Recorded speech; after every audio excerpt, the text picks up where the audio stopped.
will be speaking in English because I don't speak Russian very much.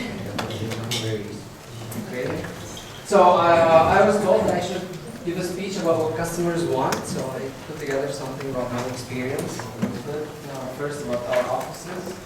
We have call centers in Manila and Honduras. Our development office in Kyiv, and sales in Chicago and LA. Actually, I started doing outsourcing to Ukraine in 2000, so it's about 15 years. And I served as both as a customer, as a one of you guys, actually producing to the US clients, trying to get US clients up, and on both sides of the pie, we're trying to get customers, and I myself was a customer, including, I don't know where the iLogos staff was, but I actually used them back in the days, 2009. So, what we are currently doing is we are using our Ukrainian office. We have an office here in Kyiv where we're doing the programming in Kyiv. The support happens in Manila, and the call center operations happen in Manila. The reason that the programming happens in Kyiv is programs are very smart and very great, but they're, let's say, not very loyal, so they tend to move to EPAM and look soft. So that's why the maintenance operations happens in Manila, where it's a lot more stable. All right, in our company, our tagline is think outside the code, think solutions. So if you guys are gonna service me as a US customer, I don't want a programmer who's gonna tell me that's how much work it's gonna need. I need somebody who's gonna help me with a solution. Okay, so I will touch about that. So preparing for this, I asked one of my partners in the US, and he is an Asian American dude, and I asked him, hey, Darren, what do you think? I have this presentation I'm supposed to give. What do you think about what clients want? And he said, this was Skype chat conversation, and he said, clear communications, timeline management, cheap, fast, and working. That's it. Ha ha. He actually wrote ha ha, because that's what really customers want. They want people to tell them what's up. They want it fast, they want it cheap, but they're all kind of contradicting logic. You can't give them everything they're asking for. But he said, ha ha. And I shared this with him. I said, hey, can I put your name? He said, nah, just try this. So this actually was research that Gartner Group did back in 2005. Reasons why offshore deals fail. And it's really important to understand why it fails, because me as a client, these are my concerns. Okay? So you guys trying to service me, these are my concerns. So to give me better service, you have to understand what I'm afraid of. Okay? So first thing is unrealized cost savings. Why would I want to work with an offshore company? I want to save money or time, hopefully both. So I'm afraid of using offshore companies because I might lose money. My product might not be built properly, and more important, I might lose time, or my time to market window. Another thing is loss of productivity. My staff in the US office, how are they going to communicate with here? Are they going to be able to manage the task, the operations, especially if it's, let's say, design work? My designer in the US is going to work with a designer here. It's 7 o'clock, the guy wants to go home. It's 9 a.m. in Los Angeles. They're just coming into the office. And that's, again, for commitment and communication. Cultural differences, that's very important. Actually, about cultural differences, years ago, when I was actually back over in the US, managing the guys here, I wanted them just to put their timesheet. Just timesheet, even in an email, just, hey, write me what you did. I'll give you 10% extra bonus every month if you put your weekly timesheet in. No one did it. I asked, it's like, Sasha, what's up? Can you guys put it in? It's not I'm giving you an extra $150 a month just for putting in your timesheet. No one did it. No problem, I learned a new word called straf. 100 hryvnia straf is a lot more motivational than 10% So, cultural differences. One of the concerns of me as a client in the US is, hey, I'm not sure in my abilities to manage offshore resources. Actually, for the first 4 or 5 years, I didn't even come to Ukraine. I did everything remote. I was doing it on the internet. First program I hired was Sergey Osipchuk. salary was $300 a month, senior guy, it's 2,000. Of course, no, it's too realistic. General client's expectation, this is really a laundry list. Everybody can tell you the same thing. You ask any client, he will tell you this boring stuff. Blah, blah, blah, blah, blah. Predictability, stability, cost efficiency. Everybody knows this. I don't think I'm adding something new here. However, I thought let's do something fun about our clients. Let's break them into categories. That's a lot more fun. So I decided to categorize our clients, attention to time, into two metrics. Which one's the last one?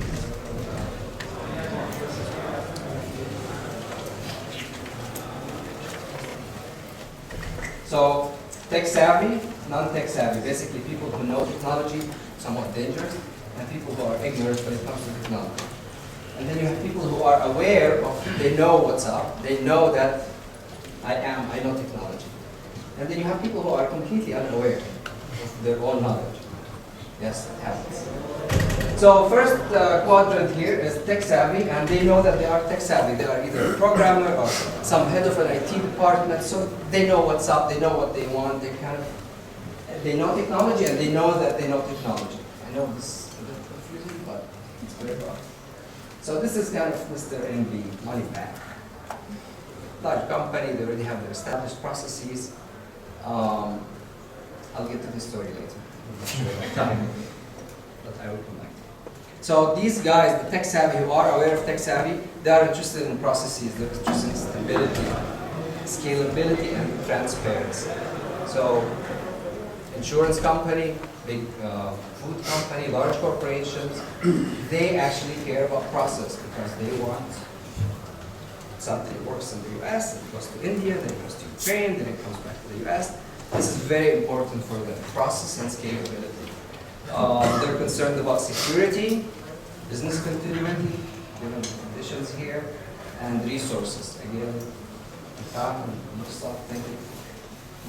Guys. Second customer type. The ones who are tech savvy, but they're not aware. They are actually technical, they know what is database, they know this stuff, but they don't believe so much in themselves, and they're mostly on the business side, probably on the marketing side. They just have to deal a lot with technology people, so they have some education about it. And they usually are the kinds that say, oh, I see. You run into a problem, you explain it to them, they don't fight back, they say, oh, okay, I see, I understand. What's next? What's the solution? They are interested in features in their product. Okay, out of the 20 features that I was hoping to build, what can I build? What's my minimum valuable product that I can actually deliver to market? They are definitely interested in clear communication. I tell our PMs in the office, your job is to adjust client expectations. Not manage, adjust. Shit happens all the time and you gotta keep telling them what's going on. They of course care about efficient price. I didn't say cheap, I said efficient, because they appreciate value. They're concerned about timelines, stability, and transparency. They want to know that if I hire Sergey, Sergey is working on my stuff and not on something else.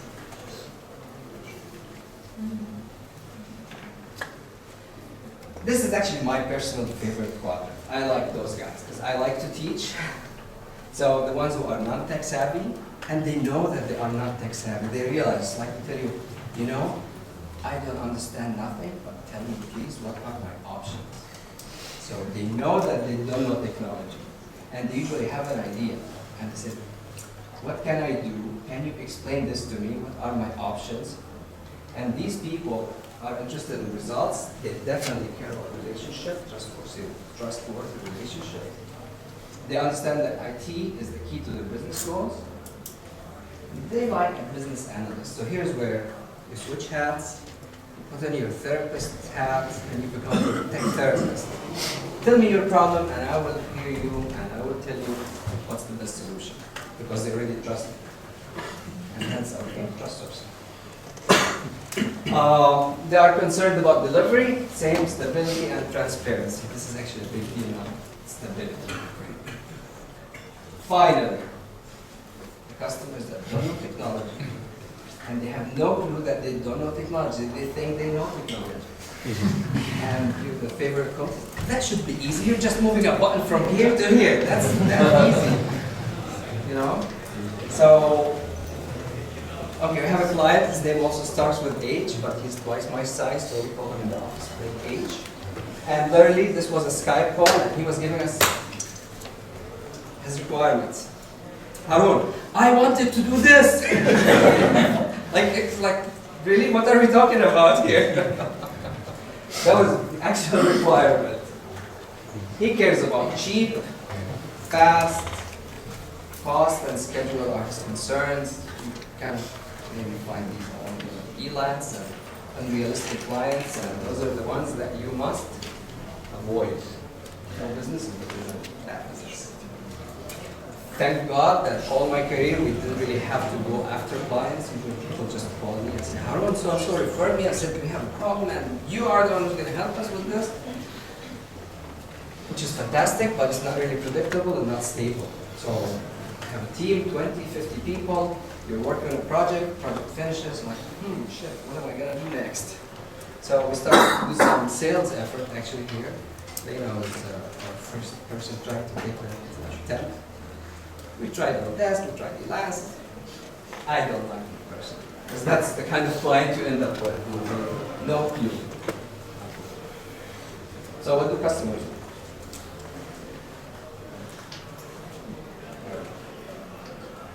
Customers want solutions. Remember our tagline was think outside the code, think solutions.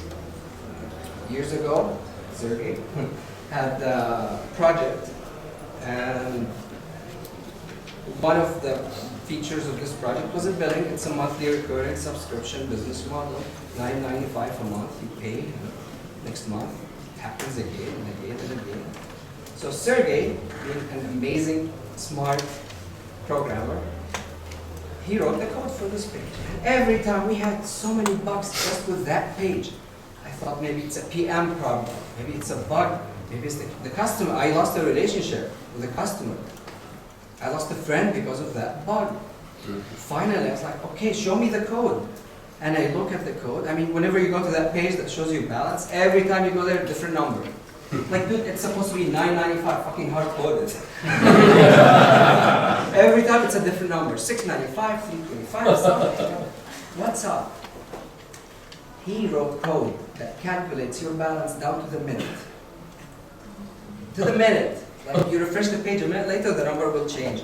Because he was deducting the $9.95, how many minutes in this month, you divide the $9.95 by this minute, how many minutes passed, how many minutes left, and that's your balance.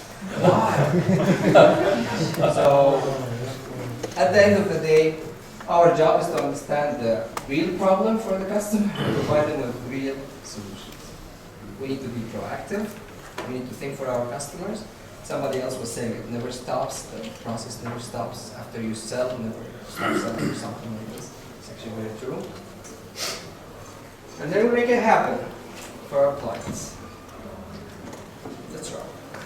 Questions?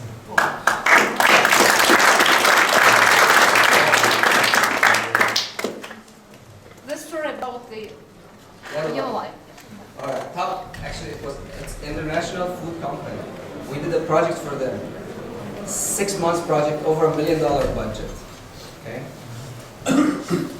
And they are actually in the first quadrant. They know what's up and they know that they know what's up. But finally, when it was time to reveal the product to their VP, that's all we could see. There was a 7-pixel gap between the logo and the line that goes across and the top navigation.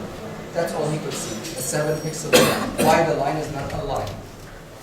So for customers, the way things look is very important. Now in our office, I have 4 designers just to make sure things look good. Because as programmers, you guys are 7 pixels, it's nothing. The engineering effort that went into that portal was an amazing amount of work. We practically, .NET programmers, master pages. We used master pages before it was master pages in part of Visual Studio. And we did an amazing engineering effort there. Nothing. The IT guys at that company understood it and appreciated what we did. But their VP, nothing. Why the yellow line is not aligned? So again, you have to understand the customer, who you're working with, what are their needs, what they're looking for, and direct your effort towards satisfying their needs. And avoid the last. So let's start with the questions. Yeah. Okay, what are your preferences regarding the different types of customers? I mean, you told the third type is the most preferable, the first and the second? It depends on your setup. If, for example, the first one, like I was saying, it's large organizations, so banks, insurance companies, they're really established, they need processes. In our office here in Kyiv, we're not really set up for that, so I kind of try to avoid them. I like the second one and the third one. It's more interesting for us. New projects, new products, new problems. So it keeps the guys here entertained. So how many people we have in Kyiv, like in Ukraine, working in Kyiv? And in Kyiv, we have about 50, which is the only office we have in So Kyiv. they have programmers and designers? Yes. In Manila, we have maybe 1,500, and in Honduras, somewhere around 600. Also programmers and No, mainly they are call center agents. Call center Programming agents. in Manila, I have probably 20 that are just doing support.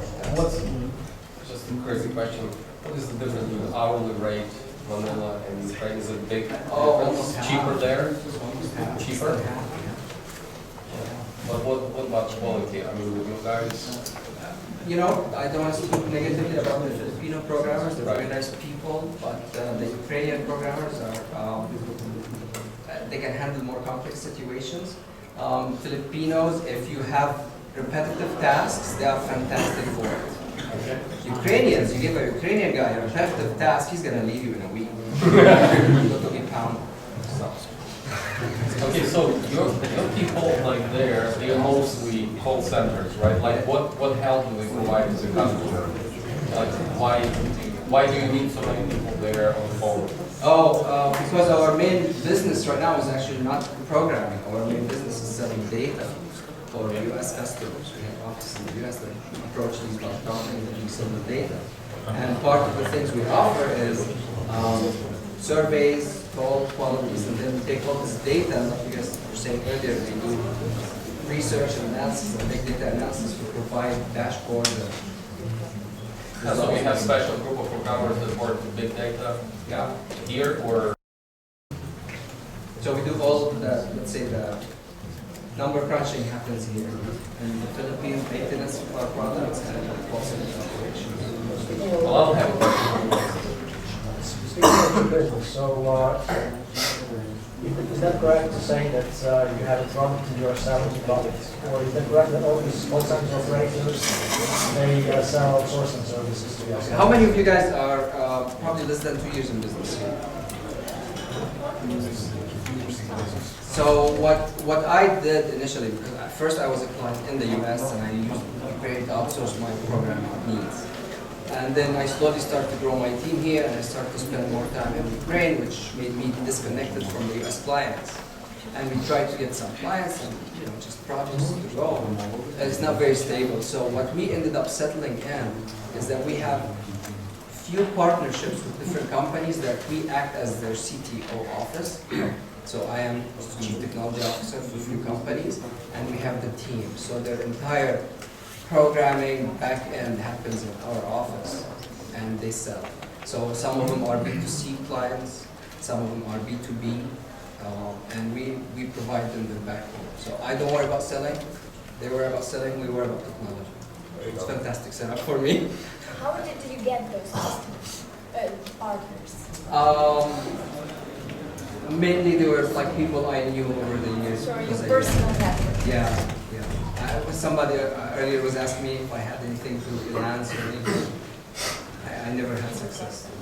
But with those developers that are working for those companies, do you have some margin on those, or do you get salary out of those? Price structure, how to structure No, I pricing. mean for this CDO office specifically.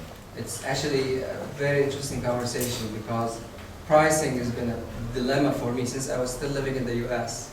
Because, it's basically a numbers game.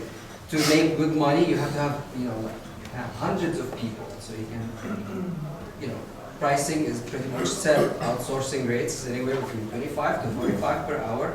Unless you are specialized in something, you can ask for more because there is India, Pakistan, China, and as much as you want to talk shit about the other companies, people still use them. So you have your market pretty much setting the price, which really doesn't make me money. My cost personally is significantly more, and to have at least 100 people here, so I can make a living. So in my case, it worked out perfectly that CTO plus. So for me, I get paid CTO rates in the US, and the staff here is getting paid their salary plus margin. So we found our niche, basically. But I can empathize with you guys who are new, it's kind of hard. Yeah, it's possible. And then how do you manage being CTO for several companies? That's probably a tough task. It's very challenging, and especially when they are in like East Coast or West Coast in the U.S. So I have my office hours in Ukraine. I come into the office around noon, 1 p.m. till midnight or 1 a.m. So it's kind of hard, Now, how do you manage time? I have, the way I set up my team here is I put heads of departments, and they are responsible. Even some of them they deal directly with the clients. I train people very well. That's why when someone takes one of my programs, they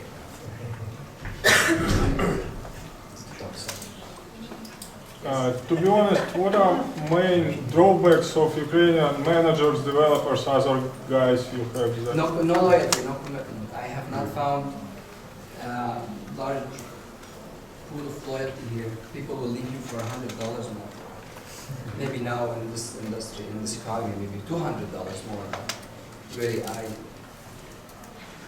probably 4 people, 15 years doing business in Ukraine, I can tell you there's at most, not at least, 4 people that I can really trust and know they are loyal. And I've hired probably close to 300-400 people. Really bad ratio. I'm sorry, don't mean to be rude or offensive. It's reality. That's why for maintenance stuff, Philippines. I have people in the Philippines working 6 years. No complaints. Even the raises. I have a guy who asked me for a raise. I was looking at his history and I'm like, my God, last time I gave this guy a raise was 3 years ago. Can you imagine a Ukrainian programmer waiting 3 years to be asked for a raise? 3 months maybe. Right? I mean, you're all laughing. It's true, you know that. It's actually, I wanted to ask Lena from my logos, I didn't understand your stuff because it's in Russian. I wanted to ask her maybe later about what kind of loyalty programs you do to keep your key people in the company. Okay, I will respond you later because it's like a big question. We Yeah, take off their it's- passports, right? Yeah, and It's illegal. actually, companies that were moving from the east, where there's war now coming here, I had an interview with a guy, and I said, oh, you just moved from the east because of the war. How did you move here? He said, well, my company moved me. I said, you just moved a month ago. He said, yeah, they just moved me. I said, wait, so your company paid for you to move in less than a month, and you're already interviewing with me? He said, yeah. I said, why? He said, well, I didn't sign a contract with them yet. I said, that's not the reason. So we actually have a policy. I'm not going to hire somebody who just moved there. Because right there, I mean, if this person has no morals, he's not going to stick long with me. So, other questions? Is it different in the US? Then, I mean, this situation with loyalty and everything, developers. wow, that is a very good question. I started my career in the US in '94. And back then, people were still loyal to companies. Like I worked at Xerox, and I was very much involved with Xerox. Go Xerox. Until probably in the '99, I just left Xerox. So, things I think in the U.S. between the '90s until today, things have changed. People don't feel that the business has loyalty to them, so they don't have as much loyalty to the business. Is it a problem of generation? Maybe it's a problem of a generation, maybe it's just the way businesses are run now. Like in the past, they used to care more about their employees. But I can't answer this because I have not been living in the US for 10 years, maybe. Too many places in the world. I stay in the US probably a total of a month. I tell you guys, this is the best industry, this is the best place to be. I get a chance to say, hey, I'm gonna go and live in Punta Cana for 6 months and work from Punta Cana. You know, I mean, okay, given that they have. You guys actually can do that. It's fantastic opportunity. IT field is an amazing field. Just don't get too cocky. So what's the specialty of your company? What do you do? Yeah. Custom solutions. You have a problem and find a solution for you, and usually we find the most effective solutions. You know, like I was saying, we don't really treat it as a programming thing, we treat it as a business thing. So in our team, we have .NET guys, we have PHP guys, we have data guys, iOS, and depending on your need, we come up with the best solution. And usually, people have a product idea. They're not necessarily startups, it could be existing businesses, they just have new product idea that they want to sell. So we help them build a prototype to sell. So it doesn't have to be big data, it can be a complex website, for example, or something. Oh yeah. Oh, we definitely do not do simple websites. Okay. We're not simple. My friends. Bad things happen. So That's about it. We have time for one extra question. Okay, about clear communication. What do you mean when you say clear communication? Oh, okay, good question. In my team, I have a process. For active projects, we send our clients an email every day. Mr. Client, here's our plan for the day. Okay, so we're always updating them. If shit happened, something is taking a lot longer than it happened, we don't wait until the very end so they know. As soon as we have a problem, I tell them, hey guys, this is going wrong. Okay? So clear communication, like I was saying earlier, adjusting client expectations. Always communicate. On Thursdays, we have the Come to Jesus meeting, which is basically the project managers. They like to say, okay, what happened? Oh my God, we are late, we are not late, I need more .NET, I need PHP. Oh, okay, so that's the day where we start to scramble, like, oh, how far are we behind on some projects, and we adjust resources. But it happens religiously every week. We have the emails go out every day, and every week we actually have an internal meeting, and then we send a weekly summary. So we always let our clients know. We, you know, IT, whoever finished the project on time. You always have to cut some corners, remove features, put some shitty code here, hard code something here. It's just, you know, I mean, the entire process is kind of, let's see how it feels. So I prefer to just keep letting them know what's up. At the end, they're still happy. We're not on time, but they're happy, and we have a good relationship. So you just have to let them know. And you don't just let them know the bad news. Well, bad news with options. Okay, here's the situation. You have the following 3 options, pluses and minuses of each, what would you like? So let them be in control. Don't like wait until the very end, say, oh, because they already made plans. They already made plans, expecting you will be on time. Even if they give you another 30% buffer because they know programmers are never on time, they have plans. And if you have to screw up their plans later on, might as well let them know early, be courteous to them so they know. Okay, I think we ran out of time, and I think it's best time to thank Haroon. Thank you guys.